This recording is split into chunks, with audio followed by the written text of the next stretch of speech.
सम्पूर्ण साथीहरूलाई नमस्कार।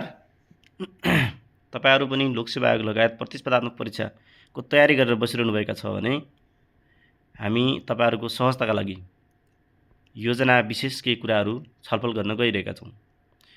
16 योजनाको लक्ष्य सुशासनको लक्ष्य अन्तर्गत 10 वटा लक्ष्यहरू रहेका छन्। ती लक्ष्यहरू आर्थिक वर्ष 85-86 मा कति हासिल गर्ने भन्ने विषयमा हामी छलफल गरिरहेका छौं। तपाईहरुलाई उपयोगी लाग्यो भने लाइक शेयर गर्न सक्नुहुनेछ।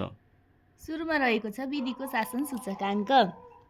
विधिको शासन सूचकाङ्क 80% 0.80 पुर्याउने लक्ष्य रहेको छ। यसको मतलब हामीले विधिको शासन सूचकाङ्कमा त डिस्टिङसन हासिल गरिसकेका गर्ने लक्ष्य रहेछ नि है भनेर सम्झन सक्छौँ।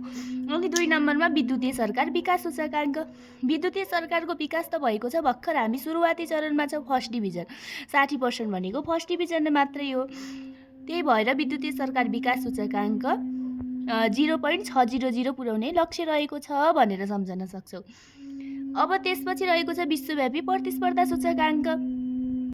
विश्वव्यापी प्रतिस्पर्धा सूचकाङ्क अर्थात् विश्वमा प्रतिस्पर्धा गर्नको लागि लगानी चाहिन्छ। लगानी भनेको के हो? पैसा हो। पैसाबाट 65। विश्वव्यापी प्रतिस्पर्धा सूचकाङ्क 65 पुर्याउने लक्ष्य रहेको छ। अब त्यसै गरी रहेको छ भ्रष्टाचार न्यूनीकरण अनुभूति सूचकाङ्क। भ्रष्टाचार न्यूनीकरण अनुभूति सूचकाङ्क अर्थात् भ्रष्टाचार न्यूनीकरणको लागि 4 र 3 को रणनीति अपनाउनु पर्ने देखिन्छ। 4 भनेको के हो? प्रवर्धनात्मक रणनीतिक उपाय, निरोधनात्मक रणनीतिक उपाय, उपचारात्मक रणनीतिक उपाय र संस्थागत सुदृढीकरण र संस्थागत विकासको रणनीतिक उपाय अवलम्बन गर्नुपर्ने हुन्छ। त्यसै गरी कार्यपालिका, व्यवस्थापिका र न्यायपालिकाको शुद्धिकरण गर्नुपर्ने देखिन्छ। यसरी 4 र 3 को रणनीति छ है भनेर भ्रष्टाचारको सम्झन सक्छौँ। 43 रहेको छ। त्यसै गरी निर्वाचनमा मतदाताको सहभागिता।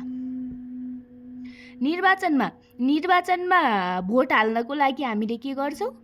मासु भात पचाउँछौँ, अर्थात् पचाउँछौँबाट 85। मासु भात पचाउँछौँ भनेर पचाउँछौँबाट 85 सम्झन सक्छौँ। निर्वाचनमा मतदाताको सहभागिता 85 पुर्याउने लक्ष्य रहेको छ। मैले मात्रै भनेको भनै भयो, हजुरले पनि भन्नु न। त्यस्तै साथीहरू, अदालतमा दर्ता भएका मुद्दाको फर्चुट कति प्रतिशत पुर्याउने लक्ष्य लिएको छ भन्दा 75% छ। यो भनेको के हो त? यो भनेको हामीले चाहिँ 75 जिल्लामा जिल्ला अदालत पुगेको रहेछ, अझै पनि 2वटा जिल्लामा जिल्ला अदालत पुग्न बाँकी रहेको रहेछ भनेर सम्झिन सक्दा रहेछौ नि है। बल्ल सम्झेँ मैले पनि। एकदम। हाम्रोमा टोटल 77 जिल्ला छन्, 2 जिल्ला अझै बाँकी रहेछन् है, मुद्दा फर्चुट हुन बाँकी भनेर पनि सकिन्छ। अब हामी अर्को जाउँ। कुल विनियोजनमा खर्चको अनुपात 90% लक्ष्य छ। यो भनेको के हो त भन्दा हामीले भव्य तरिकाले विनियोजित बजेटको खर्च गर्ने योजना लिएका छौँ, लक्ष्य लिएका छौँ भनेर सम्झ्यौँ। त्यसपछि अब रह्यो यसैसँगै अर्को पनि सम्झिन सकिन्छ नि। राष्ट्रिय परिचय पत्र नम्बर प्राप्त गरेका नेपाली नागरिक पनि भव्य नै पुर्याउने लक्ष्य लिएको रहेछ। 90 नै छ यो पनि। हो त नि। अब बेरोजुलाई कसरी सम्झिने? बेरोजुलाई त हामीले बेरोजु भनेको त लिखत राख्न बिग्रेको कारणले गर्दादेखि नि यो लिखत हामीले हातका 5वटा औँलाले राख्छौँ भनेर बेरोजु 5 पुर्याउने लक्ष्य रहेको छ। 5 वर्ष मुनिका बालबालिकाको जन्मदरता कति सम्झन सक्छौँ? 5 वर्ष मुनिका बालबालिकाको जन्मदरता चाहिँ 100% पुर्याउने लक्ष्य रहेको छ। 100% भनेको 100 भनेर सम्झन्छौँ, किनकि 5 वर्ष मुनिका बालबालिकाको जन्मदरता 100% नपुर्याउने भने जनसङ्ख्यामा तथ्याङ्क गलत आउँछ नि त। हो, यसरी हामीले सुशासनका 10 लक्ष्य आफूले जानेको हजुरहरू समक्ष सेयर गर्यौँ। हजुरहरूलाई पनि राम्रो लाग्यो भने लाइक, कमेन्ट र सेयर गर्न नबिर्सिनु होला।